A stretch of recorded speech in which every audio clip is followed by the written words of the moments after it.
الحمد لله وكفى والصلاة والسلام على عباده الذين اصطفى خصوصا على أفضلهم وخاتم النبيين محمد الأمين وعلى آله وصحبه أجمعين.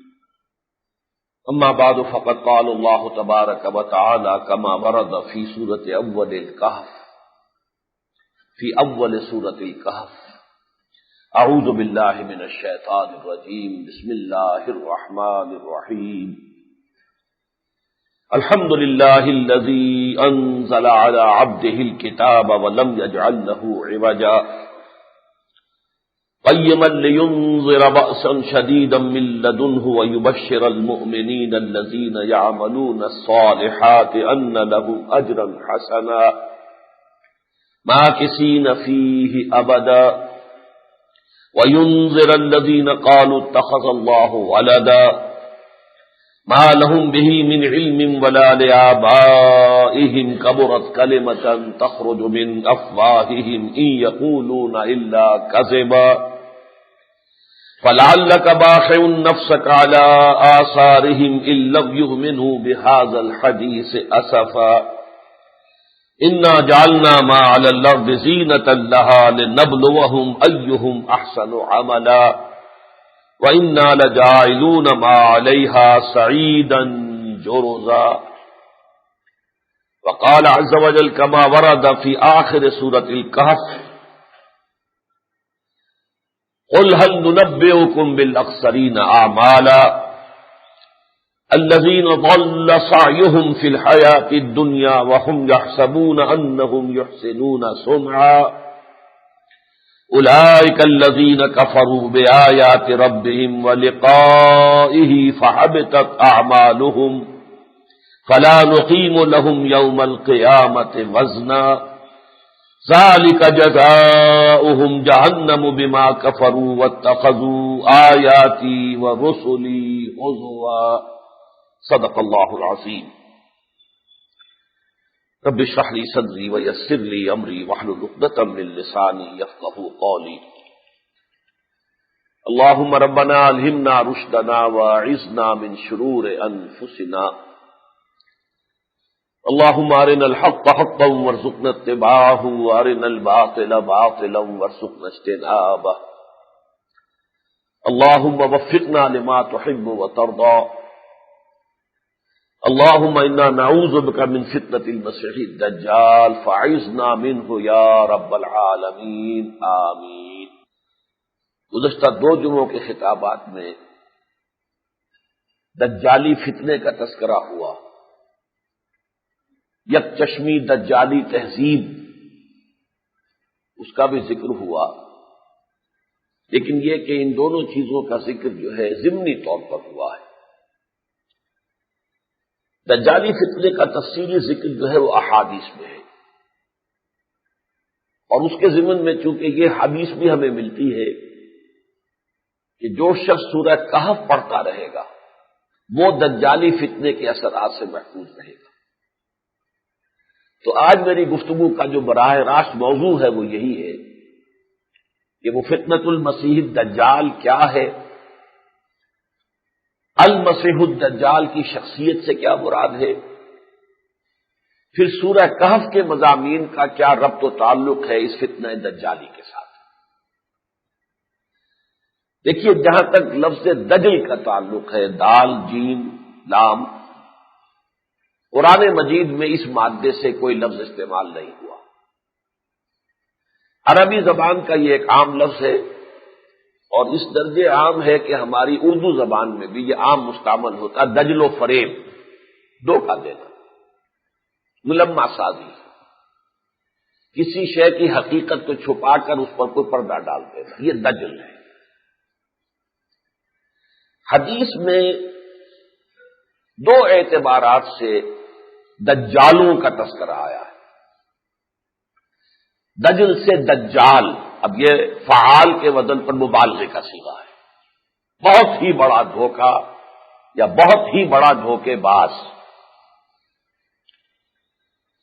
ایک تو حدیث مبارک میں ذکر ہے، اور یہ متفق علیہ روایت ہے، بخاری اور مسلم دونوں میں ہے، بڑی طویل حدیث ہے یہ، جس میں قیامت سے قبل کے کچھ فتنوں کا ذکر ہے، علامات کا ذکر ہے۔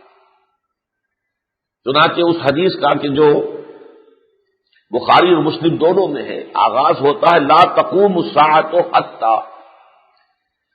قیامت اس وقت تک قائم نہیں ہوگی جب تک کہ فلاں فلاں فلاں نشانیاں ظاہر نہ ہو جائیں۔ انہی میں ایک نشانی یہ ہے حتی یبعث دجالون کذابون قریب من 30 کلہم یزعم انہ رسول اللہ، جب تک کہ 30 کے قریب ایسے جھوٹے، فریبی، دغاباز، مکار، دجال ظاہر نہ ہو جائیں کہ جن میں سے ہر ایک کا یہ دعویٰ ہوگا، یہ گمان ہوگا کہ وہ اللہ کا رسول ہے۔ تو یہ 30 کذابون دجالون، یہ اور حدیث میں الفاظ اس نسبت سے بھی آئے ہیں۔ اس حدیث میں ہے کہ حتی یبعث دجالون کذابون قریب من 30 کے قریب، دوسری حدیث میں باقاعدہ 30 ہی کا عدد ہے، 30 کذابون دجالون، جن میں سے ہر شخص جو ہے اس بات کا گمان رکھے گا اپنے بارے میں، دھوکے میں مبتلا ہو جائے گا اور بہت سے لوگوں کو دھوکہ دینے میں کامیاب ہو جائے گا کہ وہ اللہ کے نبی اور رسول۔ تو ان میں سے ایک تو سیرت النبی سے جو بھی تھوڑا بہت بھی واقف ہے اور تاریخ اسلام سے اسے معلوم ہے کہ ایک تو اس قسم کے دجال خود حضور کی اپنی حیات طیبہ کے آخری ایام میں ظاہر ہو گئے تھے، مسیلمہ کذاب وغیرہ، کہ جنہوں نے دعویٰ کر دیا تھا کہ ہم بھی نبی ہیں، رسول ہیں، اور حضور کے انتقال کے بعد اور متعدد کھڑے ہو گئے، تو 5-6 تو در حقیقت وہ دجال جو ہے وہ اسی ہمارے قرن اول میں، جو دور اول ہے ہماری تاریخ کا، اسی میں ظاہر ہو گئے تھے۔ باقی درمیان میں اور جو آئے ہوں گے ان سب کا میں احاطہ اس وقت نہیں کر سکتا، لیکن اس عہد حاضر میں 2 دجالوں سے ہم خوب واقف ہیں۔ ایک دجال کے جو ایران میں ظاہر ہوا، بہاء اللہ، جس کے حوالے سے آج بہائی دنیا میں موجود ہے، وہ بہاء اللہ کو اللہ کے نبی مانتے ہیں، اللہ کا رسول مانتے ہیں۔ اور دوسرا دجال غلام احمد قادیانی جو پنجاب میں پیدا ہوا اور جس نے نبوت کا دعویٰ کیا، اور آج بہرحال ایک بڑی مضبوط، بڑی منظم جماعت جو ہے وہ قادیانیوں کی دنیا میں موجود ہے، جو اسے نبی اور رسول مانتے ہیں اور برملا مانتے ہیں، علی الاعلان مانتے ہیں۔ ان کا ایک فرقہ وہ ہے کہ جو اس کو نبی اور رسول نہیں مانتا، جو لاہوری قادیانی کہلاتے ہیں، وہ مجدد مانتے ہیں، لیکن یہ کہ وہ اب اتنے فعال بھی نہیں ہے، اتنے نمایاں بھی نہیں ہے، اب ان کا ذکر بھی کہیں نہیں آتا۔ اصل میں جو قادیانیت ہے وہ اصل قادیانیت ہے جو اب ربوائیت بن گئی ہے، وہ وہی ہے کہ جو بربلا کہتے ہیں۔ چنانچہ سن 74 میں جو تحریک چلی تھی تحفظ ختم نبوت کے سلسلے میں، اس وقت بھٹو صاحب نے جو یہ معاملہ کیا تھا کہ نیشنل اسمبلی کا ایک جو ہے گروپ، نمائندہ گروپ، اس کے سامنے کمیٹی بنائی گئی، اس کے سامنے یہ پیش ہوئے، تو وہاں ناصر احمد اب فوت ہو چکا ہے، اس وقت وہ تھا ان کا امیر، تو اس نے اس کمیٹی کے سامنے حاضر ہو کر بربلا کہا کہ ہاں ہم اسے نبی مانتے ہیں، یہ ہمارا دعویٰ ہے اور ہم اس پر قائم ہیں۔ یہی وجہ ہے کہ پھر اس کمیٹی نے بھی فیصلہ کیا کہ دائرہ اسلام سے خارج ہے، اور نیشنل اسمبلی نے بھی اس فیصلے کی تصویر کی۔ اس زمن میں ایک آخری شخصیت جو آنے والی ہے، ہو سکتا ہے کہ ابھی اور اسی قسم کے کچھ اور دجال بھی کھڑے ہو جائیں۔ کچھ نام سننے میں آتے ہیں، لوگ کہتے ہیں، میں زیادہ تیقن کے ساتھ نہیں کہہ سکتا، کوئی گوہر شاہی صاحب کے بارے میں بھی کچھ کہا جا رہا ہے، کچھ ایسے ہی ان کے دعوے ہیں الٹے سیدھے، بہرحال ان کی طرف سے شاید اس کی نفی بھی ہوتی ہے۔ ایک ابو الحسنین یوسف صاحب کسی لاہور سے تعلق رکھنے والے ہیں، جن کو یوسف کذاب کے نام سے جو ہے عام طور پر اخبارات میں لکھا جاتا ہے، ان کے بارے میں بھی ہے کہ انہوں نے نبوت کا دعویٰ کیا، واللہ عالم۔ کیونکہ میں نے ان کی چیزیں پڑھی نہیں ہے، میں قریب سے ان کو جانتا نہیں ہوں، لہذا میں یقین کے ساتھ نہیں کہہ سکتا، لیکن ہو سکتا ہے ایسے ہی کچھ گمراہ لوگ اور بھی اٹھے۔ لیکن آخری جو مسیح دجال آئے گا وہ ہوگا کہ جو یہودیوں میں سے ہوگا اور دعویٰ کرے گا کہ میں مسیح ہوں، مسیح ابن مریم، یعنی اصل میں دعویٰ کرے گا کہ میں مسیح ہوں۔ مسیح ابن مریم تو مسیح تھے جو اللہ کی طرف سے یہودیوں کی ہدایت اور رہنمائی کے لیے بھیجے گئے تھے، کہ اگر یہودی ان پر ایمان لے آتے تو اللہ تعالیٰ کی رحمت ان پر سایہ کرتی، لیکن یہودیوں نے ان کو تو کہا کہ یہ تو مرتد ہے، اور کافر ہے، واجب القتل ہے، سولی پر چڑھائے جانے کا مستحق ہے، اس سے بھی آگے بڑھ کر گستاخیاں کی ان پر بھی، اور ان کی والدہ محترمہ حضرت مریم سلام علیہا پر بھی تہمت لگائی وغیرہ وغیرہ۔ لہذا وہ جو پیشن گوئیاں تھیں ان کے ہاں مسیح کے بارے میں جو پہلے انبیاء اور رسول دیتے آئے تھے، وہ ابھی گویا کہ ان کا مصداق ابھی نہیں آیا ان کے نزدیک، حالانکہ وہ پیشن گوئیاں پوری ہو چکی حضرت مسیح عیسیٰ ابن مریم کی شکل میں، لیکن چونکہ انہیں تو مانا ہی نہیں، لہذا ابھی وہ سیٹ خالی ہے، دی پوزیشن از ویکنٹ، ابھی وہ عہدہ جو ہے ان کے نزدیک ابھی خالی ہے۔ تو یہ جو کتاب الملاحم میں ذکر آتا ہے، جب آخری مقابلہ ہوگا مسلمانوں کا یہودیوں سے، تو اس وقت ان کا لیڈر جو ہوگا وہ در حقیقت یہ دعویٰ کر کے اٹھے گا کہ میں ہوں مسیح جس کا کہ تم انتظار کر رہے تھے۔ تو مسیح الدجال وہ بھی ہوگا کہ جو آئے گا جس کی احادیث میں خبر ہے۔ تو ایک تو یہ دجال ہوئے کہ جو نبی کا دعویٰ کریں گے، نبوت کا دعویٰ کریں گے، کرتے رہے ہیں یا کریں گے۔ لیکن ایک دوسرے دجال کا ذکر آتا ہے احادیث میں بہت ہی تفصیل اور شرح و بسط کے ساتھ۔ یہ دجال اکبر ہے، سب سے بڑا دجال جو ظاہر ہوگا قیامت سے قبل، گویا کہ وہ اہل ایمان کے لیے ان کے ایمان کے امتحان و آزمائش کی ایک بہت ہی سخت جو ہے کڑی بن کر آئے گا، اور وہ دعویٰ کرے گا کہ میں خدا ہوں، مجھے مانو کہ میں خدا ہوں، خدا مانو گے تو میں تمہیں رزق دوں گا ورنہ رزق کے دروازے تم پر بند۔ یہ جو خدائی کا دعویٰ کر کے آئے گا دجال، جس کے بارے میں کہ حدیث میں آتا ہے کہ وہ کانا ہوگا، آور ہوگا، اس کی ایک آنکھ ہوگی، تو یہ ایک اور دجال ہے در حقیقت جس کا کہ احادیث میں بڑی تفصیل سے ذکر ہوا۔ یعنی باقی دجال ثلاثون کذابون دجالون وہ تو وہ ہوئے کہ جنہوں نے نبوت کا دعویٰ کیا یا کریں گے، اور ایک یہ ہوگا کہ جو خود خدا ہونے کا دعویٰ کرے گا اور اپنی پرستش کا حکم دے گا، اپنے کو سجدہ کروائے گا، اور بے شمار لوگ جو ہے وہ اس کے دعوے کو تسلیم کر کے اسے خدا مان لیں گے، اور بہت سے اہل ایمان بھی اس امتحان میں ناکام ہو جائیں گے اور وہ اس کے فتنے میں مبتلا ہو جائیں گے۔ اس کے بارے میں ذرا آپ کو چند احادیث اب پہلے سنا دوں۔ عن انس قال قال رسول اللہ صلی اللہ علیہ وسلم ما من نبی الا قد انذر امته الاعور الكذاب الا انه اعور وان ربكم ليس باعور مكتوب بين عينيه كافارا۔ یہ بخاری اور مسلم کی متفق علیہ روایت ہے۔ میں بارہا آپ سے کہہ چکا ہوں کہ جس حدیث کی صحت روایت پر امام بخاری اور امام مسلم دونوں جمع ہو جائیں، متفق علیہ جو حدیث ہوتی ہے، اب وہ سند کے اعتبار سے اس میں کسی شک و شبے کی گنجائش نہیں ہوتی، گویا کہ سند کے اعتبار سے اس کا پایا، اس کا درجہ تقریباً قرآن مجید کے آس پاس آ جاتا ہے۔ تو حضرت انس کی روایت کے مطابق حضور نے فرمایا کہ ایسا کوئی نبی نہیں گزرا ہے کہ جس نے اس کانے دجال کے فتنے سے اپنی امت کو خبردار نہ کیا۔ اور دیکھو میں تم سے کہہ رہا ہوں وہ ہوگا کانا، اور تمہارا رب کانا نہیں ہے، یعنی اگر وہ دعویٰ کرے گا اور وہ ہوگا کانا تو ایک بندہ مومن کے لیے اسے پہچان لینے کی یہ کافی ہوگا کہ وہ کانا ہوگا، اور ظاہر بات ہے کہ اللہ تعالیٰ کے ساتھ ہمیں ایسی کسی گستاخی کو منسوب بھی نہیں کر سکتے۔ مکتوب بین عینیہ، اس کے دونوں آنکھوں کے درمیان لکھا ہوا ہوگا کافارا، کفر، یعنی کفر اتنا نمایاں ہوگا، اس کی پیشانی کے اوپر چھاپ لگی ہوئی ہوگی کفر کی۔ ایک اور روایت میں الفاظ آتے ہیں کہ وہ جو لکھا ہوگا اس کی پیشانی پر کافارا کفر، یقرأہ کل مومن کاتب او غیر کاتب، کہ اس کو پڑھ لے گا ہر مومن، مومن پڑھے گا، کافر نہیں پڑھ سکے گا، اس کی پیشانی پر لکھی ہوئی یہ تحریر کافارا، اسے ہر مومن پڑھ لے گا، اس کے سمجھ میں آ جائے گا کہ یہ وہی ہے، اس کے پیشانی پر لکھا ہوا ہے، خواہ وہ پڑھا ہوا ہوگا خواہ نہیں پڑھا ہوا ہوگا۔ اب اس کے بارے میں وضاحت میں ذرا بعد میں کروں گا، ابھی صرف حدیث کے الفاظ سمجھ لیجئے کہ چاہے وہ مومن پڑھا لکھا ہوگا یا وہ پڑھا لکھا نہیں ہوگا، ان پڑھ ہوگا، تب بھی وہ پڑھ لے گا کہ اس کی پیشانی پر کافارا درج ہے۔ ایسے ہی مسلم شریف میں جو روایت ہے صحیح مسلم میں، عن عمران ابن حسین رضی اللہ تعالی عنہ قال سمعت رسول اللہ صلی اللہ علیہ وسلم یقول، حضرت عمران ابن حسین کہتے ہیں کہ میں نے حضور صلی اللہ علیہ وسلم کو فرماتے ہوئے سنا، ما بین خلق آدم الی قیام الساعۃ امر اکبر من الدجال، اکبر من الدجال، کہ حضور نے فرمایا آدم کی تخلیق سے لے کر قیامت تک کوئی بڑا فتنہ دجال کے فتنے سے بڑا نہیں ہوگا، یعنی یہ سب سے عظیم ترین فتنہ ہوگا، عظیم ترین آزمائش ہوگی اہل ایمان کے لیے۔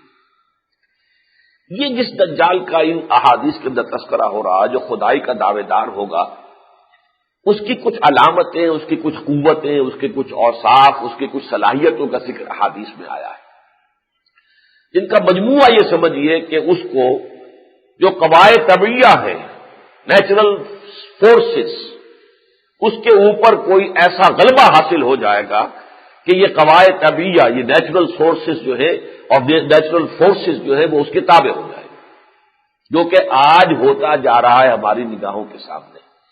یعنی یہ ساری جو قوتیں ہیں فطرت کے اندر، انسان ان کو ایک ایک کر کے دریافت کر رہا ہے، استعمال کر رہا ہے۔ سب سے پہلے ہم نے یہ سمجھیے کہ آگ کے اندر جو صلاحیت ہے اس کو استعمال کیا، پھر آگ کے ذریعے بھاپ پیدا ہوئی، اس کو دیکھا، اس کو تب تلاش کر لیا، بھاپ کے انجن بن گئے، اسٹیم انجن بن گئے، بجلی ایجاد ہو گئی، اور بجلی جو ہے اس سے جو کچھ ہم نے کیا ہے وہ آپ کو معلوم۔ اب جو ہے انرجی کی وہ ایٹمک انرجی، اب وہ جو انرجی ہے وہ کس طریقے سے انسان نے جو ہے اس کو قابو میں کر لیا ہے، گرفتار کر لیا ہے، اور گرفتار کر کے وہ گویا کہ اس کے پاس ہے وہ جن کہ جب چاہے وہ جن کھول دے اور ایک عظیم تباہی لے آئے۔ تو یہ جو قواعد طبیعہ کے اوپر اور قواعد فطرت کے اوپر جو غیر معمولی تسلط اور غلبہ اور اختیار حاصل ہو جائے گا، اس کے لیے چند حدیثیں آپ کو سنا رہا ہوں۔ ایک تو یہ کہ وہ اتنا تیز رفتار ہوگا، لا تدع قریۃ الا حبطھا فی 40 لیلہ، مسلم شریف کی روایت ہے، روئے ارضی پر کوئی بستی نہیں بچے گی مگر یہ کہ وہ طواف کر لے گا پوری زمین کا 40 دن کے اندر اندر۔ سریع رفتار کا یہ عالم ہوگا اس کا کہ پورے روئے ارضی کے اوپر وہ طواف کر جائے گا، گھوم جائے گا، اس کا فتنہ جو ہے 40 دن کے اندر اندر۔ اسی کے ساتھ ساتھ یہ بھی آتا ہے کہ اس کا جو گدھا ہوگا، اور گدھے سے مراد اس کی سواری، اس کے گدھے کے 2 کانوں کے مابین 40 ہاتھ کا فاصلہ ہوگا۔ اب آج کے آپ اندازہ کر لیجئے کہ جو جیٹس ہیں ان کے جو یہ پر جاتے ہیں، ان کے درمیان اگر آپ کہیں گننے بیٹھیں تو 40 کیا ہوتا ہے، 80 ہاتھ کا معاملہ جو اب بن جائے گا، 80 ذراع، 80 ہاتھ کا فاصلہ ہوگا، یعنی 40 ذراع کا، 80 ذراع نہیں بلکہ یہ کہ 40 ذراع نہیں، 80 ہاتھ 40 ذراع۔ اس کی اس گدھے کی رفتار کے بارے میں ایک حدیث میں آتا ہے جو کنز العمال میں ہے، ما بین حافر حمارہ الی الحافر الآخر مسیرۃ یوم و لیلۃ، اس کے گدھے کی ایک ٹاپ سے اگلی ٹاپ کے درمیان فاصلہ اتنا ہوگا جتنا ایک دن رات کے سفر کے اندر انسان طے کرتا ہے۔ بلکہ ایک اور حدیث میں اس کا حوالہ مجھے اس وقت نہیں مل سکا آج، وہ یہ ہے کہ اس کے گدھے کا ایک جو ہے قدم اگر مدینے میں ہوگا تو دوسرا یروشلم میں ہوگا۔ یعنی جس تیزی کے ساتھ آج آپ کو معلوم ہے جیٹ حرکت کر رہے ہیں، اب تو سپر سونک ہیں کہ جو آواز کی رفتار سے زیادہ تیز جو ہے جہاز آج دنیا کے اندر چل رہا ہے، تو گویا کہ اس کی بھی اب ظاہر بات ہے کہ اسے ہوائی جہاز نہیں کہا ہے حضور نے، اس کا گدھا کہا ہے، جیسے اس وقت گدھے پر سواری کی جاتی تھی، گھوڑے پر، خچر پر، اونٹ پر، تو اب وہ سواری جو ہے وہ ہوائی جہاز ہے۔ ایک اور اس کے بارے میں بات کہی گئی ہے اور یہ بھی کنز العمال میں ہے، ینادی بصوت لہو یسمع ما بین الخافقین، وہ جب پکارے گا اس کی آواز ایسی ہوگی کہ مشرق و مغرب کے مابین رہنے والے سب لوگ سنیں گے۔ اب آپ بتائیے کہ اگر واشنگٹن سے کوئی خطاب فرمائے کلنٹن صاحب تو پوری دنیا میں وہ سنا جاتا ہے کہ نہیں؟ این اسی وقت بیک وقت ما بین الخافتین، یہ جو مشرق و مغرب ہے ان دونوں کے مابین جتنے لوگ آباد ہوں گے وہ سب سنیں گے اسے۔ پھر اس کو جو غلبہ ہو جائے گا زمین پر، پانی پر، سخرت لہو انہار الارض وآثارہا، اس کے لیے زمین کے دریا اور زمین کی نہریں مسخر کر دی جائیں گی کہ اس کے حکم سے چلیں گی، اس کے حکم سے رک جائیں گی، جہاں چاہے گا روک دے۔ دوسری حدیث میں آتا ہے کنز العمال کے اندر ہے، یامر السماء فتمطر والارض فتنبت، وہ آسمان کو حکم دے گا تو وہ بارش برسائے گا، اور زمین کو حکم دے گا تو اس میں سے پیداوار نکلے گی۔ آج جو ہے آرٹیفیشل رین، یہ تو ایک فینومینن ہے، جنرل فینومینن ہے، اور جیسا کہ آپ کو معلوم ہے کہ اب جس طریقے سے کنٹرول ہو چکے ہیں یہ تمام چیزیں اور انسان نے ان پر جو قابو پا لیا وہ ہمارے آنکھوں کے سامنے کی بات ہے۔ جب حضور نے یہ باتیں بتائی ہوگی صحابہ کرام کو تو کیا ان کا تصور ہوگا، کیا ہوگا، لیکن اب ہم یہ چیزیں دیکھ دیکھ کر ایسے عادی ہو گئے ہیں کہ ہمیں ان کے اندر کسی تعجب کا پہلو اب نظر نہیں آتا، اس لیے کہ ہم مسلسل دیکھ رہے ہیں۔ اگر اچانک یہ وہ بات ہوئی ہوتی تو واقعہ یہ ہے کہ سب لوگ بڑے سخت اچنبھے میں آ گئے ہوتے۔ کنز المالی کی ایک اور روایت میں الفاظ آتے ہیں، وَيَمُرُّ بِالْخَرِبَةِ فَيَقُولُ لَهَا أَخْرِجِي كُنُوزَكِ فَتَتْبَعُهُ كُنُوزُهَا، وہ کسی بالکل ویران علاقے پر سے گزرے گا دجال اور کہے گا اس کا حکم نکال اپنے خزانے، تیرے اندر جو بھی نباتات مخفی ہے نکال باہر کر، اور یہ کہ زمین اس کا حکم مانے گی اور اس کے خزانے، اس کے نباتات نکل کر اور اس کی پیروی کریں گے، اس کے حکم کو مانیں گے۔ اس کی بھی شان اگر دیکھنی ہو تو اسرائیل میں جا کر دیکھ لیجئے کیسے کیسے صحراؤں کو انہوں نے سبزہ زار بنا دیا ہے۔ اگر آپ ابوظہبی گئے ہو تو وہاں کا آپ نے نقشہ دیکھا ہوگا کہ کس طریقے سے معلوم ہوتا ہے کہ یہاں تو بس درخت لگے ہوئے ہیں اور سبزہ ہے اور سب کچھ ہے۔ سعودی عرب کے اندر بڑی بڑی فارمز بن رہے ہیں بڑے پیمانے پر، جہاں کسی چیز کا کسی شے کے اگنے اور پیدا ہونے کا کوئی امکان نہیں تھا۔ پہلے دنوں تو خبر آئی تھی کہ سعودی عرب جو ہے ویٹ ایکسپورٹ کرے گا، یہ اس کی صورتحال بن چکی ہے، اس لیے کہ وہاں پر وہ آرٹیفیشل رین کا معاملہ اور پھر آرٹیفیشل اریگیشن کا معاملہ۔ چنانچہ اگر آپ جدے سے آ رہے ہو ریاض کی طرف تو ہوائی جہاز میں بیٹھے میں نیچے نظر آئیں گے بڑے بڑے گول دائرے، بڑے بڑے گول دائرے، وہ بڑے بڑے اصل میں فارم ہیں، کیونکہ آج کل جو وہ آرٹیفیشل اریگیشن ہے اس کا نقشہ یہ ہوتا ہے کہ ایک لمبی سی وہ چلی جاتی ہے، ایک یہ سمجھیے کہ راڈ، اس کے اندر سے پانی، اس میں سوراخ ہے اور اس میں سے وہ پانی برستا ہے، اور وہ راڈ چکر لگاتی ہے۔ فرض کیجئے کہ وہ 200 گز کا ایک یہ ہے ریڈیس ہے، تو اب وہ راڈ چکر لگا رہی ہے، وہ جو پائپ ہے چکر لگا رہا ہے اور اس میں سے وہ پانی ٹپک رہا، بارش ہو رہی ہے۔ تو چونکہ وہ ایک گول دائرے میں وہ جو ہے پائپ حرکت کرتی ہے، لہذا وہ آپ کو معلوم ہوگا کہ نیچے بڑے بڑے گول دائرے کھینچے ہوئے، وہ گول دائرے کیا ہیں؟ وہ در حقیقت فارم ہے جو اب سعودی عرب کے نجد کے علاقے میں، جہاں سرے سے کسی شے کے پیدا ہونے کا کوئی امکان ہی نہیں تھا، صحرائے نجد، اس میں آپ کو نظر آئیں گے۔ اس کے علاوہ حضور نے فرمایا کہ علاج معالجے کی اتنی ترقی ہو جائے گی کہ الاکمہ والابرص، یہ الفاظ آتے ہیں خاص طور پر حضرت مسیح علیہ السلام کے معجزات کے ضمن میں۔ حضرت مسیح علیہ السلام جو مادر ذات جو اندھا ہوتا تھا اس کو بھی بینائی ان کے کہنے سے، ہاتھ پھیرنے سے اس کی آنکھ میں آ جاتی تھی بصارت، اور کوڑھی کو شفا ہو جاتی تھی صرف ہاتھ پھیرنے سے۔ یہی فرمایا کہ یہ دجال کے اندر بھی صلاحیت ہو جائے گی کہ وہ ان کو اکمہ اور ابرص اس دونوں کو صحیح کر دے گا۔ یحیی الموتیٰ، مردوں کو بھی زندہ کر دے گا۔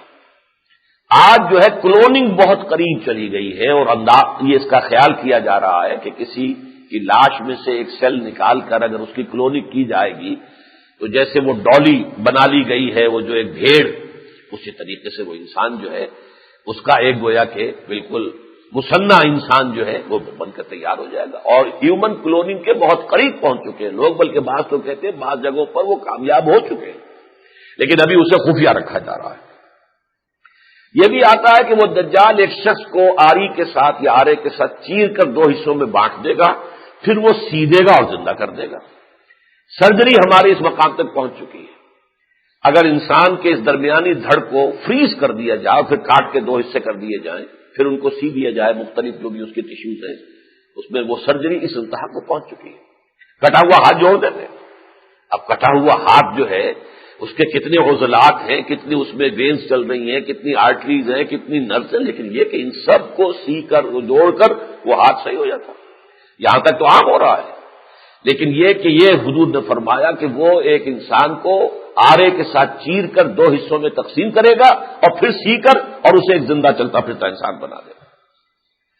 ایک اور جو وہ کرشمہ دکھائے گا وہ یہ کہ مردوں سے بھی مکالمہ کرا دے گا کہ دیکھو مجھے مانتے ہو یا نہیں خدا، میں تمہارے باپ کو زندہ کر کے لے آتا ہوں، وہ تم سے بات کر لے گا آ کر۔ اگر وہ تم سے کہہ دے گا تو مانو گے کہ نہیں کہ میں تمہارا خدا ہوں۔ وَيُبْعَثُ مَعَهُ الشَّيَاطِينُ، حضور نے فرمایا اس کے ساتھ شیاطین کا لشکر ہوگا، عَلَىٰ صُورَةٍ مَّن قَدْ مَاتَ، جو ان لوگوں کی شکلوں میں ہوں گے جو مر چکے ہیں، من الآباء والامہات والاخوان والمعارف، ان کے آباء و اجداد میں سے، ان کی ماؤں میں سے، اور ان کے بھائیوں میں سے، اور ان کے اور جو متعارف لوگ ہوں گے جنہیں وہ پہچانتے ہوں گے، تو وہ شیاطین جن جو ہے ان کی شکل اختیار کریں گے. فیاتی احدہم الی ابیہ واخیہ، تو پھر ان میں سے کوئی آئے گا باپ کے پاس یا بھائی کے پاس، فیقول الست فلانا، کہے گا جب پہچان نہیں رہے مجھے کہ میں وہ ہوں، تمہارا باپ ہوں، تمہارا بھائی ہوں، تمہارا دوست ہوں، فلاں جو تم یاد کر، الست تعرفنی، کیا تو مجھے پہچانتا نہیں ہے؟ یہ چند احادیث، اگرچہ یہ احادیث بہت ہیں لیکن یہ کہ ان کو احاطہ کرنا آسان نہیں ہے، لیکن میں نے چند عنوانات کے تحت کہ یہ کس قدر قواعد طبعیہ پر، قواعد فطرت پر، نیچر کی فورسز جو ہے اس کے اوپر اس کا تسلط اتنا ہو جائے گا، اس کا قابو اتنا ہوگا، اس کا اختیار اتنا ہوگا کہ یہ چیزیں اس سے ظاہر ہوں گی، اور پھر اس کی بنا پر وہ مدعی ہوگا کہ میں خدا ہوں، مجھے مانو. اس کا نتیجہ کیا نکلے گا؟ کفر اور الحاد کے گھٹا ٹوپ اندھیرا دنیا پر چھا جائے گا. سب اسے مان لیں گے ہاں تم خدا ہو. رزق اس کے ہاتھ میں ہوگا، خزانے اس کے ہاتھ میں ہوں گے، جو اسے مانے گا اسے کھانے کو دے گا، جو اس کو نہیں مانے گا اس کے لیے فاقے کے سوا کوئی شے نہیں رہے گی. حضور فرماتے ہیں، یہ ابو داؤد وغیرہ کی روایت ہے، فواللہ ان الرجل فیاتیہ وہو یحسب انہ مومن فیتبعہ مما یبعث فیہ الشبہات. تو خدا کی قسم کہ کوئی شخص ہوگا کہ جو اس کے پاس آئے گا وہ یہ سمجھے گا میں مومن ہوں، اللہ پر آخرت پر میرا ایمان ہے، لیکن یہ ہے کہ اس کے دل میں ایسے ایسے شبہات پیدا ہو جائیں گے کہ پھر وہ اس دجال کا پیروکار بن جائے گا، اسے اپنا خدا مان لے گا. اور یہ حدیث میں آپ کو دونوں جمعوں میں سنا چکا ہوں. آخر من یخرج الیہ النساء، سب سے آخر میں جو اس کی پیروی کے لیے گھروں سے باہر آ جائیں گی وہ خواتین ہوں گی، عورتیں ہوں گی. یعنی یہ فتنہ دجالی جو ہے اس کا کلائمیکس جو ہوگا وہ عورتوں کی آزادی، ویمنز لبریشن، عورتوں کی آزادی. آخر من یخرج الیہ النساء حتی ان الرجل لیرجع الی امہ وابنتہ واختہ وعمتہ فیوثقها رباطا، یہاں تک کیفیت یہ ہو جائے گی کہ ایک بندہ مومن جو ہے وہ جائے گا اپنے گھر کی طرف لوٹے گا اور اپنی ماں کو، اپنی بہن کو، اپنی بیٹی کو، اپنی پھوپھی کو رسیوں سے جکڑے گا کہ وہ کہیں نکل کر اور اس جو ہے دجال کی پیروی میں باہر نہ نکل جائے. اس سلسلے کی آخری حدیث سنیے. عن ربعی بن خراش قال انطلقت مع ابی مسعود الانصاری الى حذیفہ بن الیمان رضی اللہ عنہ فقال له مسعود حدثنی ما سمعت من رسول اللہ صلی اللہ علیہ وسلم فی الدجال.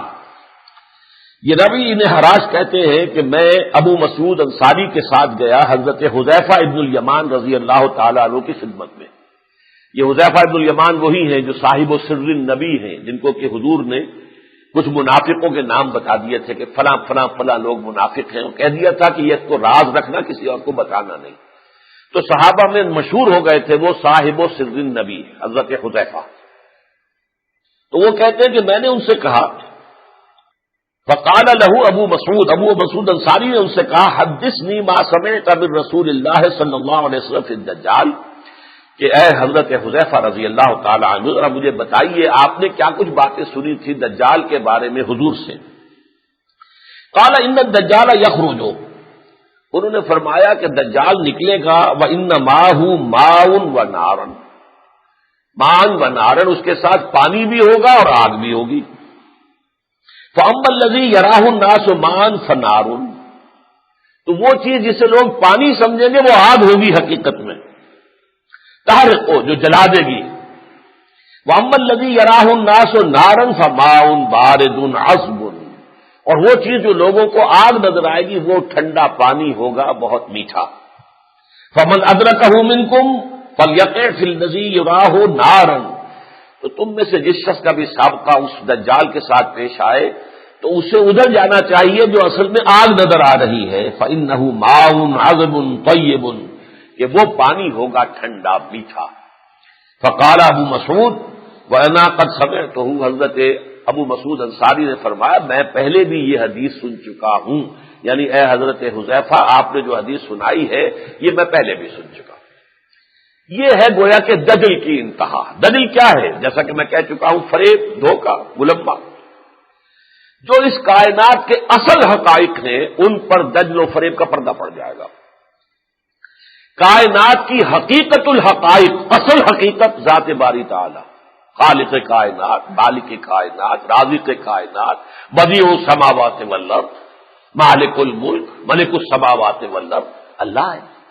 لیکن اللہ کو لوگ بھول جائیں گے اور اس دنیا، یہ مادہ، یہ دنیاوی زندگی، یہ حیات دنیاوی، یہ جو مادی اسباب و وسائل ہیں، صرف انہی کے چکر میں ہوگی۔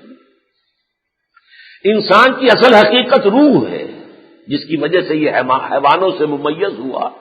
فَإِذَا سَوَّيْتُهُ وَنَفَخْتُ فِيهِ مِن رُوحِي فَقَعُوا لَهُ سَاجِدِينَ۔ 2 مرتبہ قرآن میں الفاظ آئے کہ اللہ تعالیٰ نے فرشتوں سے کہہ دیا تھا کہ جب میں اس آدم کی تخلیق مکمل کر لوں اور اس کی ناک پلک سنوار دوں، نوک پلک، تو پھر اور اپنی روح میں سے پھونک دوں اس میں، تو پھر گر پڑنا اس کے سامنے سجدے میں۔ فَسَجَدَ الْمَلَائِكَةُ كُلُّهُمْ أَجْمَعُونَ۔ لیکن اس روح کو لوگ بھول جائیں گے۔ روح کے اوپر ملمہ بدن کہا جائے گا۔ بدن کی تزئین بھی ہے، آرائش بھی ہے، اس کو اچھی طریقے سے دیکھ بھال بھی ہے، اعلیٰ سے اعلیٰ خوشبودار صابنوں سے اس کو دھویا بھی جا رہا ہے، اعلیٰ سے اعلیٰ سینٹ سے جو ہے اس کو معطر کیا جا رہا ہے، اس کے لیے غذائیں ہیں، یہ سکن کا ٹونک ہے اور یہ ہیئر ٹونک ہے اور یہ فلاں کا ٹونک ہے۔ یہ ساری چیزیں جو ہے، ساری دلچسپی، ساری توجہ وہ اس جسم سے رہ جائے گی، روح سے نگاہ بالکل ہو جائے گی۔ اسی طرح اصل زندگی آخرت کی زندگی ہے۔ وَإِنَّ دَارَ الْآخِرَةَ لَهِيَ الْحَيَوَانُ لَوْ كَانُوا يَعْلَمُونَ۔ اصل زندگی تو آخرت کی زندگی، ابدی زندگی ہے۔ اصل زندگی وہ ہے، کاش کہ انہیں معلوم ہوتا، لیکن لوگ آخرت کو مانیں گے بھی تو بھول جائیں گے۔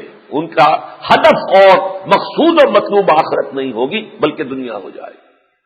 دنیا ہی کے لیے بھاگ دوڑ، دنیا ہی کے لیے جو بھی کچھ سوچ بچار، غور و فکر جو بھی انسان کو ہے، وہ سب دنیا کے لیے، صبح سے لے کر شام تک دنیا، اور رات کو بھی سوچ اگر ہے، غور و فکر ہے، تو وہ سارا کا سارا دنیا کے لیے ہے۔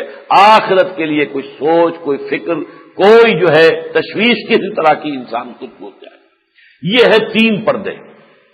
میں نے 1967 میں وہ مضمون لکھا تھا، اسلام کی نشرت ثانیہ کرنے کا اصل کام، جو ہماری انجمن خدام القرآن کا بھی یوں سمجھیے کہ وہ اساسی مینیفیسٹو بنا، پھر انجمن کے تحت اکیڈمیاں قائم ہوئی وغیرہ۔ تو یہ پوری قرآنی تحریک جو میں نے شروع کی تھی، تو 2 کتابوں سے اس کا آغاز ہوا تھا، اسلام کی نشرت ثانیہ کرنے کا اصل کام اور مسلمانوں پر قرآن مجید کے حقوق۔ ایک جو ہے فلسفیانہ انداز کی شے ہے، اس دنیا میں اس وقت کون سی تہذیب ہے، اس تہذیب کے اجزاء ترکیبی کیا ہیں، یہ ہے اسلام کی نشرت ثانیہ کرنے کا اصل کام۔ اس میں یہی بات ہے جہاں سے میں نے شروع کیا تھا کہ آج کہنے کو تو بہت سے فلسفے ہیں، بہت سے ازم ہیں، لاجیکل پازیٹیوزم ہے، میٹیریلزم ہے، پریگمیٹزم ہے، اور نہ معلوم کتنے ہیں، سائنٹزم ہے اور ایگزسٹینشلزم، لیکن ان سب ازموں کا ایک ہی خلاصہ ہے کہ اصل اہم شے کائنات ہے، خدا نہیں ہے یا نہیں ہوگا، چھوڑو اس کو۔ اصل مسئلہ دنیا تو ہے نا، کائنات تو ہے، اللہ ہے یا نہیں ہے یہ تو چلو ڈسپیوٹیبل ہے کہ ہے بھی کہ نہیں ہے، کس نے دیکھا، لیکن یہ کہ کائنات تو ہے نا، ٹھوس کائنات ہے، تمہارے سامنے ہے، اس کا نفع بھی سالڈ، اس کا نقصان بھی فوراً حاضر۔ اسی طرح بھائی روح کسی شے کا نام ہے یا نہیں ہے، چھوڑو اس بحث کو، پتہ نہیں ہے کہ نہیں ہے تو کیسی ہے، کسی نے دیکھی ہے؟ یہ جسم تو ہے نا، اس کے بارے میں تو کسی شک و شبے کی گنجائش نہیں، اس کی فکر کرو۔ اور سارے جو ہے یہ دنیا آخرت کی کوئی زندگی ہے یا نہیں، کسی نے مرنے کے بعد آ کر ہمیں تو نہیں بتایا کہ واقعی کوئی باعث بعد الموت بھی ہے، اور واقعی کوئی قبر میں منکر نکیر بھی آتے ہیں، انہوں نے ہم سے سوال کیا تھا، کسی نے نہیں بتایا۔ چلو کوئی مانتا ہے تو مانے بابا، لیکن اصل شے تو یہ ہے کہ یہ دنیا تو ہے نا، اس دنیا کی بہتری، بہبود، ویلفیئر سٹیٹ قائم کرو، یہاں کی آسائشیں حاصل کرو، یہاں اگر ہمت ہو تو عیاشی کرو، بابر بحیش کوش کے عالم دوبارہ نیست۔ یہ دنیا تو حقیقت ہے، آخرت ہے یا نہیں یہ مختلف فی معاملہ ہے۔ یہ جسم تو ایک واقعہ ہے، روح ہے یا نہیں اس میں اختلاف ہو سکتا ہے۔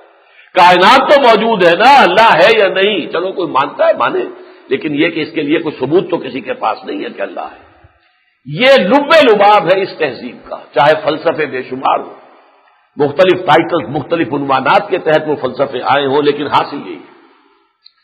اب دیکھیے، یہ جو میں نے آپ کے سامنے تفاصیل بیان کی ہیں، اس کو یوں سمجھیے کہ ایک شخص دجال، المسیح الدجال، دجال الاکبر، اس کی خبر دی ہے محمد رسول اللہ نے کہ وہ آئے گا اور وہ خدائی کا دعویٰ کرے گا۔ اگرچہ ابھی ہمارے سامنے نہ وہ شخص آیا ہے، نہ کسی معین شخص کے بارے میں یہ کہہ سکتے ہیں۔ ایک وقت میں جب 1967 میں یہودیوں نے یروشلم فتح کیا ہے، تو چونکہ فاتح کی حیثیت سے یروشلم میں داخل ہوا تھا موشے دایان، اور وہ کانا تھا، وہ ایک آنکھ والا تھا، تو لوگوں نے کہا یہی کانا دجال ہے، اس لیے کہ اس نے یہودیوں کو وہاں تک پہنچا دیا۔ جو نکالے گئے تھے 1800 ساڑھے 1800 برس تک تو وہ یہاں آ بھی نہیں سکتے تھے، لیکن یہ کہ اب وہ یہاں پر فاتح کی حیثیت سے داخل ہو رہے ہیں، تو وہ کانا دجال شاید موشے دایان ہے۔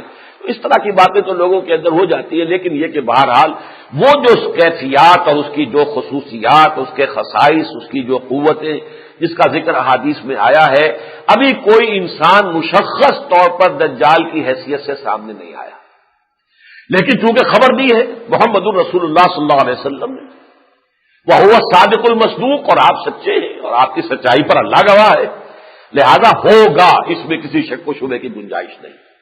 جو عظیم 10 آیات ہیں جن کا کہ بعض احادیث میں حضور نے گنوا دیا ہے، جو قرب قیامت کے بالکل جو قریب کا زمانہ ہوگا، اس میں وہ 10 علامتیں ظاہر ہوں گی۔ انہیں میں سے ایک یہ بھی ہے کہ سورج مغرب سے نکلے گا، زمین سے ایک جانور برآمد ہوگا، وہ انسانوں سے بات کرے گا۔ تو یہ ساری چیزیں خسف ہیں، 3 خسف ہوں گے، مشرق میں، مغرب میں، اور ایک کہیں جزیرہ نما عرب میں۔ تو یہ تمام علامتیں جو ہیں یہ ابھی آنی ہیں، لیکن ان علامتوں میں دجال کا معاملہ بھی ہے، ان علامتوں میں خروج یاجوج و ماجوج کا معاملہ بھی ہے۔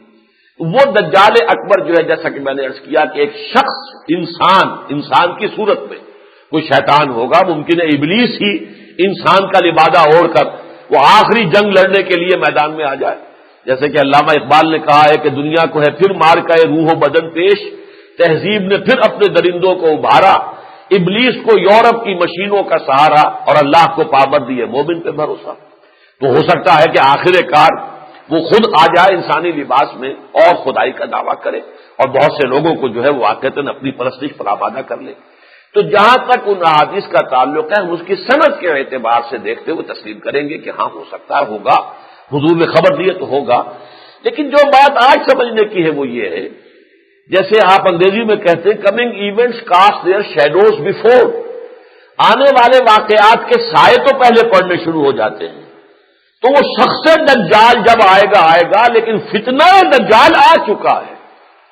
یہ ساری کیفیات، سائنس کی یہ ترقی، اور اس کے اندر انسان کو ٹیکنالوجی کے ذریعے سے جو دسترس حاصل ہو گئی ہے، کلوننگ کر رہا ہے، آپ کو معلوم ہے اب جینیٹک انجینئرنگ کے ذریعے سے نئے انسان، نئے حیوان، نئے قسم کے انسان پیدا ہو جائیں گے جیسا وہ چاہیں گے۔ جیسے انہوں نے بیج نئے ایجاد کر لیے ہیں، گندم کا بیج جو ہے نیا ایجاد کیا ہے جس سے ییلڈ بہت ملتی ہے، مکئی کا جو بیج ہے وہ نیا ایجاد کیا، اس کے جینز کے اندر ہی کچھ چینج کیا ہے نا، جینیٹیکلی ماڈیفائڈ فوڈز کہلاتے ہیں، جی ایم فوڈز، جن کے بارے میں آج کل اخبارات میں آپ پڑھتے ہوں گے، بڑا جھگڑا ہے کہ امریکہ کے اس قسم کے فوڈز جو ہیں وہ یورپ درآمد کرنے پر تیار نہیں ہے۔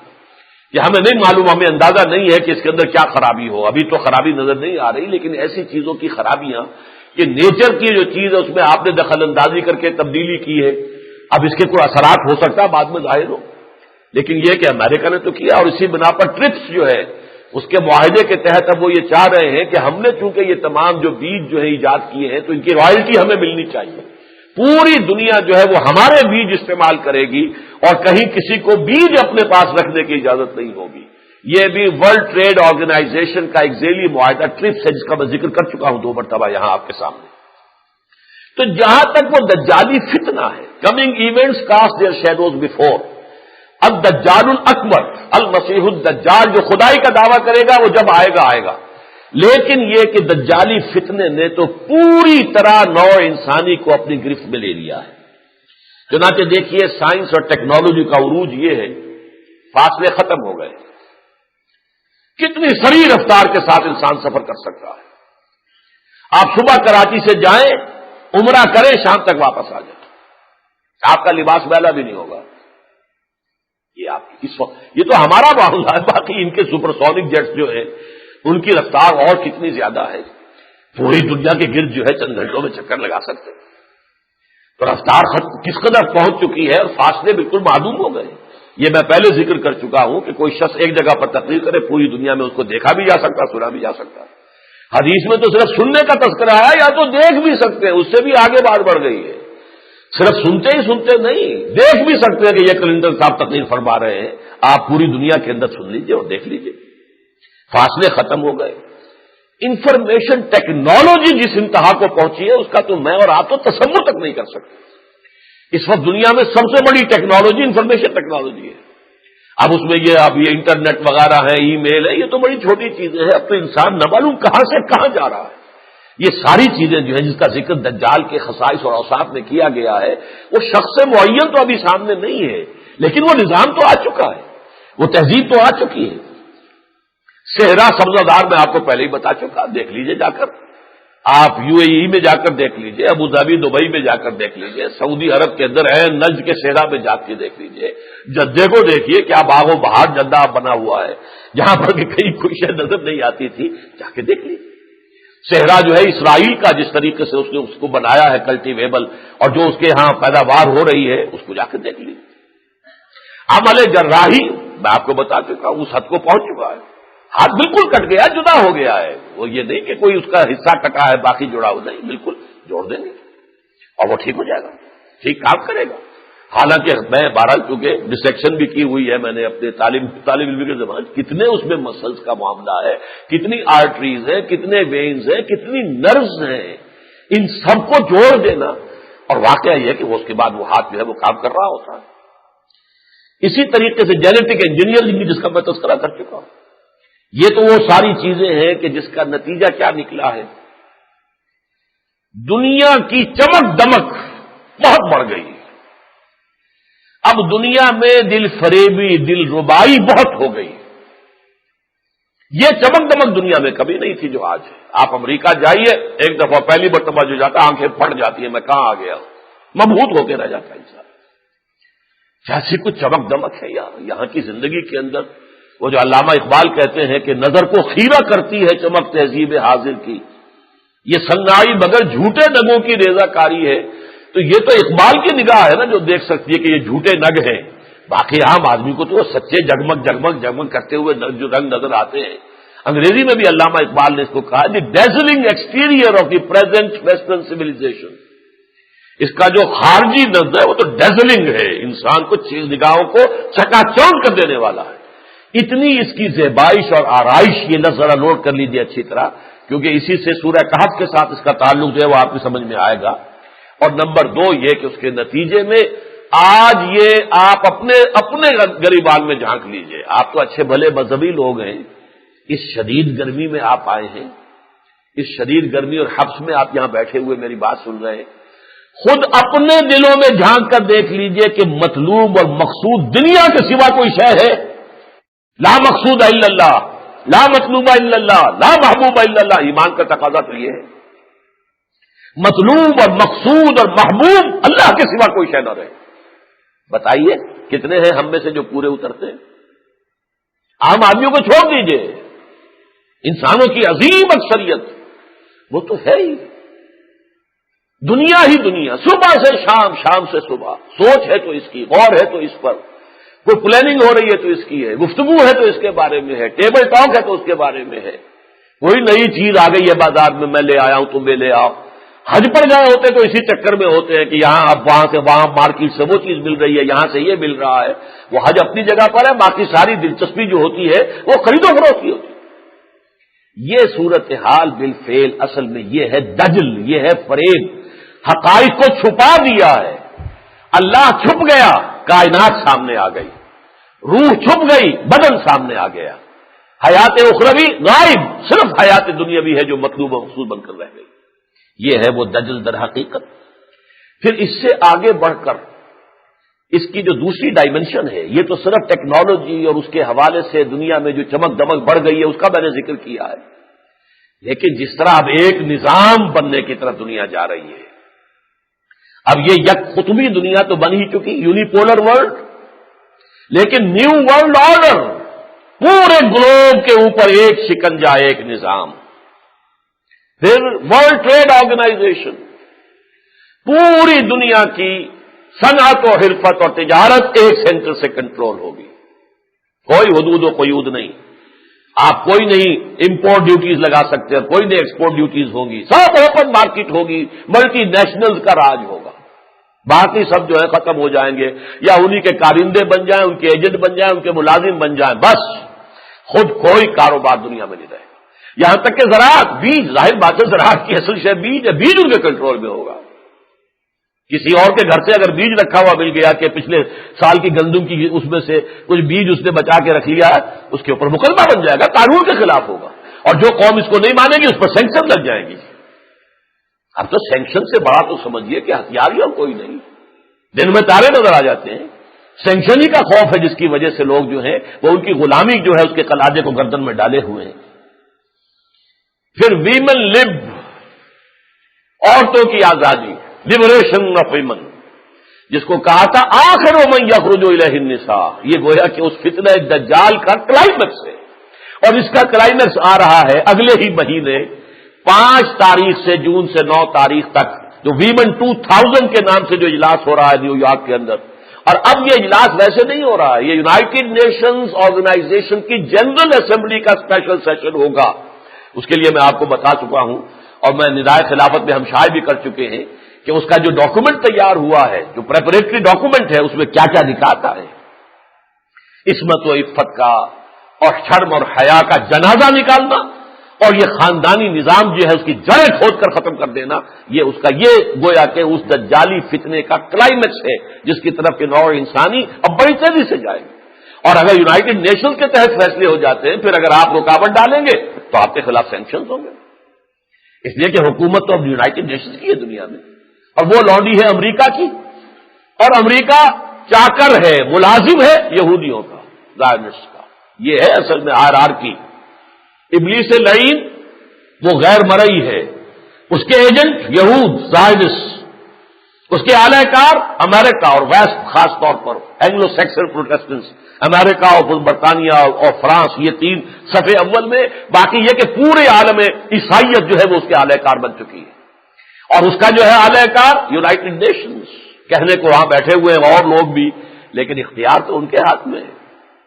اس کا فیصلہ ہو گیا تو اگر نہیں چلو گے اس کے مطابق سینکشن لگ جائیں گے. اب یہ مسئلہ جو ہے جب وہ دجال ظاہر ہوگا اور دجالی فتنے کی وہ شکل پیدا ہو جائے گی کہ جس کا کہ میں احادیث میں آپ کے سامنے تذکرہ کر چکا ہوں، اس وقت تو اس کے لیے کوئی اجتماعی تیاری وہ تو ایک ہی ہے. صحیح اسلام کا نظام دنیا میں کسی جگہ قائم کیجئے، وہی ہے جو مقابلہ کر سکے. اور پاکستان ہم نے اسی کے لیے بنایا تھا، لیکن یہ کہ 52 سال تو ہو چکے، ادھر کوئی پیش رفت نہیں ہوئی. اب ہم دوراہے پر کھڑے ہیں، جیسا کہ میں تقریر کر چکا ہوں. 31 مارچ کو جو میں نے تقریر یہیں پر کی تھی، اور اس کے لیے پھر تقریریں اور جگہوں پر بھی کی ہیں، اس کی ویڈیو بھی ہے، آڈیو بھی ہے، کہ پاکستان ایک دوراہے پر آ گیا ہے. یا ایمان اور اسلام کی طرف بڑھے، بالفعل بڑھے، اور یا یہ ہے کہ پھر کفر کی طرف اور دجالی فتنے کا وہ اعلی کار بن کر، اور مغرب اور IMF اور ورلڈ بینک اور امریکہ اور یونائٹڈ نیشنز کا وہ جو ہے غلام بن کر رہ جائے. اب یہ فیصلہ ہمیں کرنا ہوگا، یا چنا کن یا چنی. البتہ انفرادی سطح پر چونکہ آخری جب یہ مرحلہ آئے گا تو ہر شخص کے ایمان کا یہ امتحان ہوگا. کتنا یقین آپ کو اللہ کی ذات پر ہے، کتنی کچھ آپ اس کے لیے بھوک برداشت کر سکتے ہیں، کتنا کچھ اس کے لیے فاقہ اور فقر برداشت کر سکتے ہیں، کتنا کچھ اللہ کے لیے تکلیف اور مشکل اور مصیبت برداشت کر سکتے ہیں. وَلَنَبْلُوَنَّكُمْ بِشَيْءٍ مِّنَ الْخَوْفِ وَالْجُوعِ وَنَقْصٍ مِّنَ الْأَمْوَالِ وَالْأَنفُسِ وَالثَّمَرَاتِ. جب دجال کے ہاتھ میں یہ ساری چیزیں آ جائیں گی، تسلط مکمل ہو جائے گا، تو اہل ایمان پھر جس امتحان سے زلزلوا زلزالا شدیدا جو کہا گیا سورہ احزاب میں، پھر یہ کہ ہر صاحب ایمان جو ہے جھنجھوڑ دیا جائے گا، پتہ چل جائے گا کون کتنے پانی میں. اس فتنے کا سد باب ہے جو سورہ کہف میں ہے. چنانچہ پہلے میں وہ آپ کو حدیث سنا دوں. انفرادی طور پر اس فتنے کے مقابلے میں ڈٹ کر کھڑے ہونے کی اگر نیت و ارادہ ہے تو اس کے لیے سورہ کہف کے دامن میں آنا ہوگا. حضرت ابو سعید خدری، حضرت ابو الدرداء، حضرت عبداللہ ابن عمر، حضرت عبداللہ ابن عباس رضی اللہ تعالی عنہم اجمعین سے مسلم شریف میں، ابو داود میں، ترمذی میں، نسائی میں اور مسند احمد میں، بیہقی میں یہ روایات ہیں متعدد کہ حضور نے فرمایا، یا تو پوری سورہ کہف کے بارے میں فرمایا جو شخص سورہ کہف پڑھتا رہے گا وہ دجال کے فتنے کے اثرات سے محفوظ رہے گا، یا بعض میں آیا ہے جو سورہ کہف کی ابتدائی آیتیں پڑھتا رہے گا وہ دجال کے فتنے سے محفوظ رہے گا، بعض میں آیا ہے جو سورہ کہف کی آخری آیات پڑھتا رہے گا اور انہیں یاد رکھے گا، حفظ کر لے گا آخری اور ابتدائی، وہ دجال کے فتنے سے محفوظ رہے گا۔ یہ میں نے آپ کو بتا دیا، مسلم شریف، ابو داؤد، ترمذی، نسائی، مسند احمد اور بیہقی، ان سب میں ان عازم صحابہ سے یہ روایات ہے۔ ایک روایت جو ہے مولانا محمد منظور نعمانی صاحب لائے ہیں معارف الحدیث میں، یہ بیہقی کی ہے رحمہ اللہ، عن ابی سعید الخدری رضی اللہ عنہ ان النبی صلی اللہ علیہ وسلم قال من قرأ سورۃ الکہف فی یوم الجمعۃ اضاء له النور ما بین الجمعتین، جو شخص جمعے کو روز سورہ کہف کی تلاوت کرے گا اس کے لیے ایک نور روشن ہو جائے گا جو پورا ہفتہ جو آنے والا ہے اس جمعے اور اگلے جمعے تک کے درمیان اس کا وہ نور اس کی رہنمائی کرے گا۔ یہ ہے سورہ کہف کا ازرو احادیث نبویہ تعلق کہ جو اس فتنہ دجال کے ساتھ ہے۔ اب ذرا ان آیات کو دیکھیے، سورہ کہف کے شروع میں ایک تو ایک بہت بڑی جنگ کی جو ہے خبر دی گئی ہے۔ الحمدللہ، اب صرف وقت اتنا ہی ہے کہ میں ترجمہ ہی کر سکوں گا ان آیات کا۔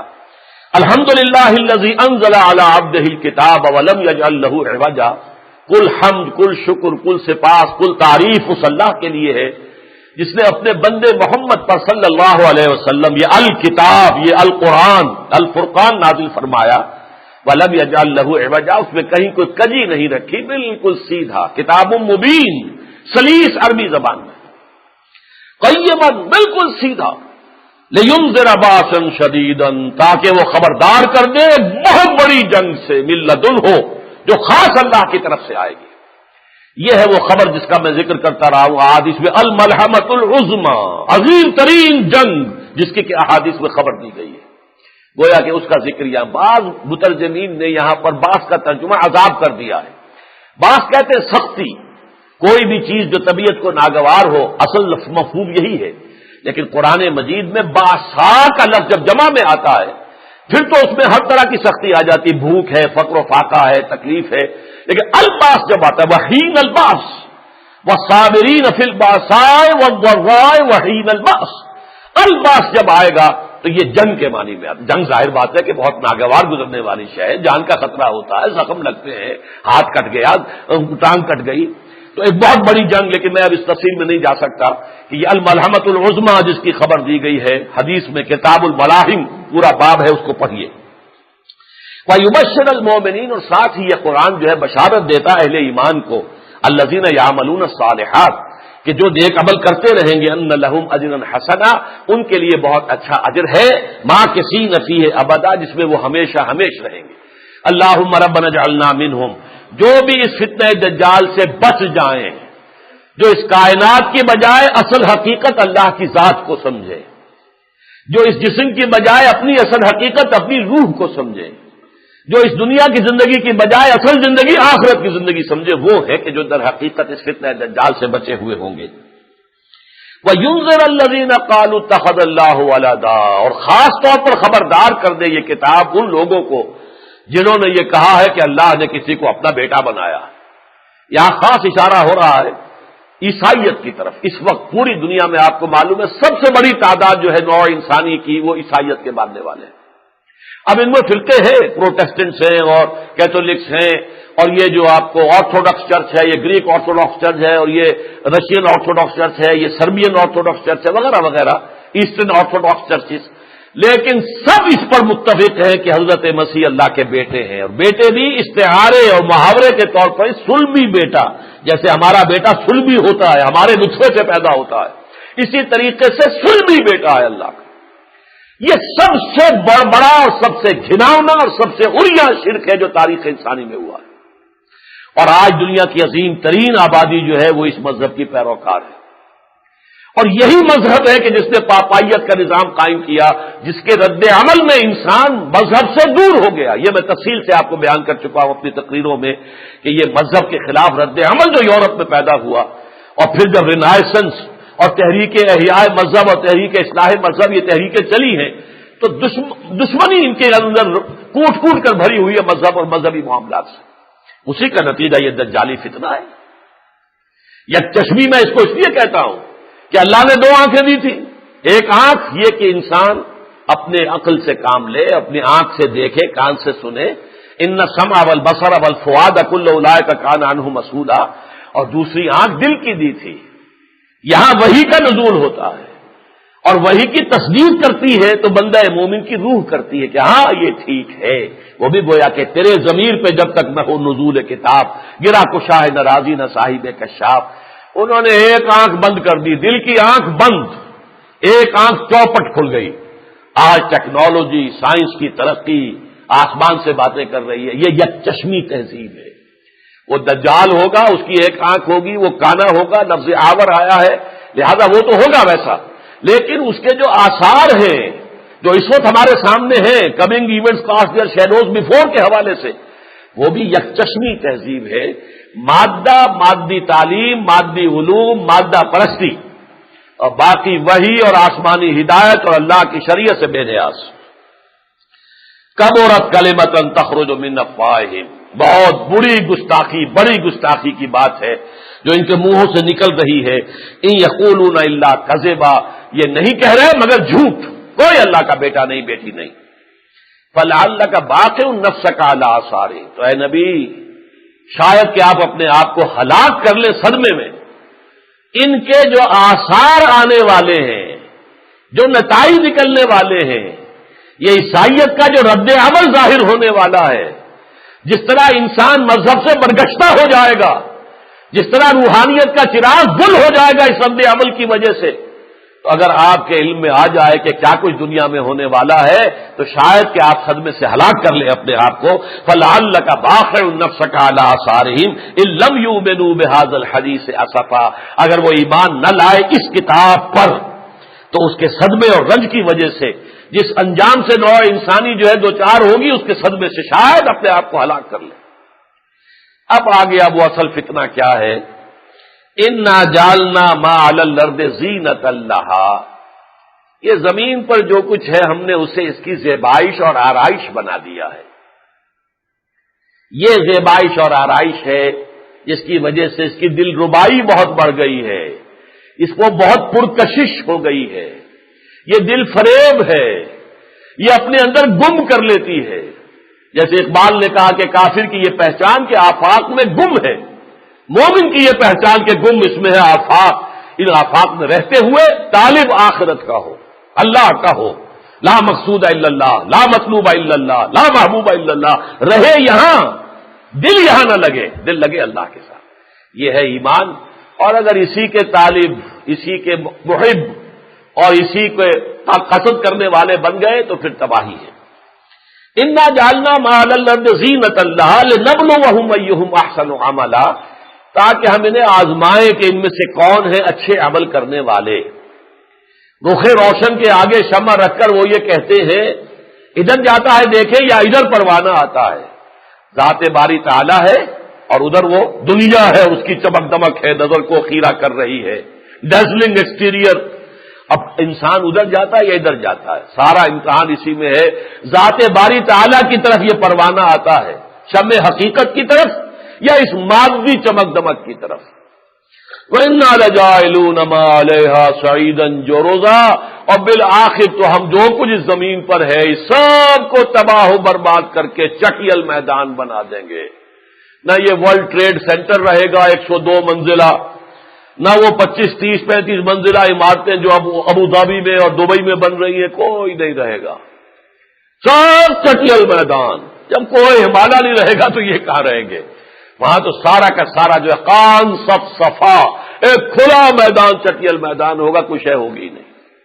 یہ ساری چمک دمک عارضی ہے، یہ تھوڑی سی دیر کی ہے، نظر کو خیرہ کر رہی ہے، اس لیے کہ اسی میں امتحان ہے تمہارا، تم اس کے پرستار بنتے ہو یا ہماری پرستش کرتے ہو۔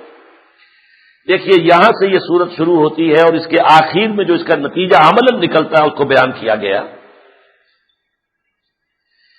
قل هل ننبئکم بالاخسرین اعمالا، اے نبی ذرا ان سے یہ کہیے کہ کیا ہم بتائیں تمہیں اپنے عمل، جد و جہد، بھاگ دوڑ میں اس کے نتیجے کے اعتبار سے سب سے زیادہ خسارے اور گھاٹے میں کون ہے؟ بھاگ دوڑ تو سب کر رہے ہیں، صبح سے شام تک کی محنت تو ہر ایک کر رہا ہے، اپنے آپ کو لگاتا ہے، کھپاتا ہے، محنت ہے، مشقت ہے. اس کے نتیجے میں کون کامیاب ہے، کون ناکام ہے؟ بتائیں تمہیں سب سے زیادہ ناکام کون ہے؟ بالاخسرین، اخسر، اکبر سب سے بڑا، اخسر سب سے زیادہ خسارے میں. قل هل ننبئکم بالاخسرین اعمالا الذین ضل سعیہم فی الحیاۃ الدنیا، وہ لوگ ہیں سب سے زیادہ گھاٹے میں جن کی ساری بھاگ دوڑ، محنت، مشقت صرف دنیا کی زندگی ہی میں گم ہو کر رہ گئی، آخرت کا خیال ہی نہیں، اللہ سے کو لوئی لگائی ہی نہیں، عاقبت کے طالب بنے ہی نہیں، عقبہ کے نہیں دنیا کے طلبگار رہے، جن کی بھاگ دوڑ گم ہو کر رہ گئی حیات دنیاوی میں. وَهُمْ يَحْسَبُونَ أَنَّهُمْ يُحْسِنُونَ صُنْعًا، اور وہ سمجھتے ہیں کہ ہم تو بہت کامیاب جا رہے ہیں، بہت اچھا کام کیا ہم نے. چند سال پہلے ہماری ایک فیکٹری تھی، اب 10 ہیں. ایک مل تھا شریف فیملی کا، ایک فیکٹری تھی، اب پتہ نہیں 30 ہو گئی ہیں. کامیاب ہے، بہت کامیاب ہے. وہ کہا تھا نواز شریف صاحب نے، ہم نے سود دیے ہیں تو ہم نے ترقی کی ہے. گویا کہ یہ بھی فخر کی بات ہے سود دینا، جس کو کہ حضور ملعون کہہ رہے ہیں، لعنت کی ہے سود کھانے والے پر بھی، سود دینے والے پر بھی، اور وہ فخر سے بیان کرتے ہیں. بہرحال اس دنیا میں تو سمجھ رہے کامیاب ہے، میں نے اتنا بڑا پلازا بنا لیا، اتنی بڑی جو ہے مارکیٹ بنا لی، میں نے اتنی جائیداد بنا لی، لیکن یہ نہیں جانتے جب آنکھ کھلے گی، جب آنکھ کھلی گل کی تو موسم تھا خزاں کا، معلوم ہو گیا وہ تو سب رہ گیا وہیں کا وہیں. خالی ہاتھ یہاں سے جائیں گے قبر میں، اور پھر آخرت میں کچھ ہوگا نہیں، کوئی اعمال صالحہ ہوں گے نہیں کہ جن کے بنا پر کوئی شے وہاں مل سکے. الذین ضل سعیہم فی الحیاۃ الدنیا وہم یحسبون انہم یحسنون صنعا اولئک الذین کفروا بآیات ربہم، یہ وہ لوگ ہیں جنہوں نے اپنی رب کی آیات کو جھٹلایا. کہتے ہیں قرآن پر ایمان ہے لیکن ساری بھاگ دوڑ دنیا کے لیے ہو رہی ہے، تو حقیقت میں قرآن کو جھٹلا رہے ہیں. قرآن تو کہتا ہے اصل زندگی آخرت کی زندگی ہے، اور انہیں اس کا خیال ہی نہیں، تو جھٹلا رہے ہیں کہ نہیں اپنے عمل سے. اولئک الذین کفروا بآیات ربہم ولقائہ، اس سے ملاقات کا انکار کیا ہے انہوں نے. فحبطت اعمالہم، تو ان کے تمام اعمال اکارت ہو گئے. کوئی نیکی، کوئی نمازیں، کوئی روزے، کوئی کسی غریب کو کھانا کھلا دینا، یہ جو ان کو لیے کچھ تھوڑا سا سہارا ہے کہ ہم نے کوئی نیکیاں بھی کمائی ہیں، یہ سب حبط ہو جائیں گے، ان کی کوئی حیثیت نہیں ہوگی. اگر اصل مقصود دنیا رہی ہے تمہاری تو ان نیکیوں کی کوئی حقیقت نہیں. حبطت اعمالہم فلا نقیم لہم یوم القیامۃ وزنا، قیامت کے دن ہم ان کا کوئی تول نہیں ٹھہرائیں گے، کوئی مول ان کا نہیں ہوگا، کوئی وزن ان کے اعمال میں نہیں ہوگا. ذالک جزاؤہم جہنم بما کفروا، یہ وہ لوگ ہوں گے کہ جن کا بدلہ ہوگا جہنم ان کے کفر کی پاداش میں. واتخذوا آیاتی ورسلی ہزوا، اور اس جرم کی پاداش میں کہ انہوں نے میرے آیات کو اور میرے رسولوں نے جو آ کر پیغام دیا تھا اسے ہنسی مذاق اور ٹھٹھا سمجھا، سن لیا بس سنا انسنا کر دیا. یہ ہے اس سورہ مبارکہ کا اختتام اور افتتاح. آغاز کی میں نے آپ کو 8 آیتوں کا ترجمہ سنایا اور آخری رکوع کی 4 آیتوں کا. ویسے ہی سورہ مبارکہ میں درمیان میں بھی یہ مضمون آیا ہے بار بار. حضور سے خطاب کر کے فرمایا گیا وَاصْبِرْ نَفْسَكَ مَعَ الَّذِينَ يَدْعُونَ رَبَّهُمْ بِالْغَدَاةِ وَالْعَشِيِّ يُرِيدُونَ وَجْهَهُ وَلَا تَعْدُ عَيْنَاكَ عَنْهُمْ تُرِيدُ زِينَةَ الْحَيَاةِ الدُّنْيَا. اے نبی آپ کی نگاہیں ان فقراء، ان سے ہٹ کر ان عمراء کی طرف نہ جائیں. حضور چونکہ زیادہ التفات فرماتے تھے، یہ سردار ہیں، یہ دولت مند لوگ ہیں، یہ ایمان لے آئیں گے تو اہل ایمان کو تقویت حاصل ہوگی. آپ نے فرمایا ایسا نہ کیجیے، مبادا دنیا کو یہ دھوکہ ہو جائے کہ اس کی نگاہ میں بھی اصل قدر و قیمت دنیا اور اس کی چمک دمک ہی کی ہے. ترید زینت الحیات الدنیا، پھر آگے فرمایا المال والبنون زینت الحیات الدنیا. دیکھیے یہ 3 دفعہ اس صورت میں یہ ترکیب آئی ہے، زینت الحیات الدنیا. یہ دنیا میں مال اور اولاد جو ہم نے تمہیں عطا کی ہے یہ دنیا کی زندگی کی زیبائش اور آرائش ہے بس. والباقیات الصالحات خیر عند ربک ثوابا وخیر املا. اصل چیزیں جنہیں بقا ہے، جن سے تم کوئی امید وابستہ کر سکتے ہو، وہ تو تمہارے نیک اعمال ہیں جو باقی رہنے والے ہیں. اولاد بھی یہی رہ جائے گی، مال بھی یہی رہ جائے گا. اس سورہ مبارکہ کا مرکزی مضمون یہ ہے. یہ مضمون اگر کسی کے دل میں کھب جائے، یہ حقیقت اگر اس پر منکشف ہو جائے، اس دنیا کے دجل اور فریب اور اس کی جو ہے نظر کو خیرہ کرنے والی چمک دمک اور ڈیزلنگ ایکسٹیریئر سائنس نے اور ترقی نے اور ٹیکنالوجی نے جس میں کہ 1000 گنا کا اضافہ کر دیا ہے، اس میں انسان مبہوت ہو کر نہ رہ جائے، انہیں میں گم ہو کر نہ رہ جائے، اللہ، آخرت اور روح ان حقائق کی طرف متوجہ ہو، تو ظاہر بات ہے کہ پھر جب وہ دجال اکبر بھی آئے گا تب بھی ایسے اہل ایمان جو ہیں وہ اس امتحان میں کامیاب ہو جائیں گے. دجال کے اثرات اس پر نہیں ہو سکیں گے. اس کے لیے سورہ کہف کے لیے میں نے آپ کو یہ احادیث سنا دی. باقی حکومت وقت کو میرا مشورہ یہ ہے کہ وہ اچھی طرح سمجھ لے، یہ ملک جو ہے، یہ جو مغرب ہمیں ڈکٹیشن دے رہا ہے اس رستے پر چلے گا نہیں. آپ چلنا چاہیں گے تو انٹرنل اسٹرائف شروع ہو جائے گی، تصادم شروع ہو جائے گا، خانہ جنگی بھی ہو سکتی ہے. پاکستان میں مذہب اتنا کمزور نہیں ہے، عوام کے جذباتی سطح پر اس کی گہری جڑیں ہیں. ٹھیک ہے، الیکشن میں نہیں آتے یہ لوگ، نہیں آ سکتے، وہاں معاملہ ہی کچھ اور ہے، وہاں پیسہ چلتا ہے، وہاں برادری کا دھندا چلتا ہے. سب سے بڑا یہ کہ زمینداری اور جاگیرداری اور جو جو بلوچستان کے سردار ہیں، سرداری سسٹم، ظاہر بات ہے وہی آئیں گے، خوانین آئیں گے، وڈیرے آئیں گے، جاگیردار آئیں گے. لیکن عوام کے اندر جو اصل رسوخ ہے، اثر ہے، تو ظاہر بات ہے کہ ان کے جذبات سے نہ کھیلے. کہ اب یہ 2 راستے ہیں، ایک راستہ اسلام کی طرف جا رہا ہے اور ایک دجالیت کی طرف جا رہا ہے. اب ہمیں باقاعدہ اعلان بغاوت کرنا ہوگا طاغوت اور دجال کے خلاف. اور دجال کے یہ انسٹرومنٹس ہیں IMF. کہا ہے پرویز مشرف صاحب نے کہ IMF کی گرفت سے نکلنے کی ہم نے تجویز سوچ لی ہے. کیا تجویز سوچی ہمیں بھی بتائیں. ہمارے نزدیک تو اس کے سوا کوئی تجویز نہیں کہ صاف اعلان کر دیا جائے ہمارے دین میں سود حرام ہے، ہم سود نہیں دے سکتے.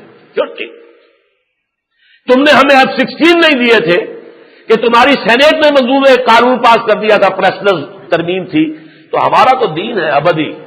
ہماری سپریم کورٹ فیصلہ کر چکی ہے کہ سود حرام ہے، ہم نہیں دے سکتے. یہ اعلان بغاوت کرنا پڑے گا، آج نہیں تو کل.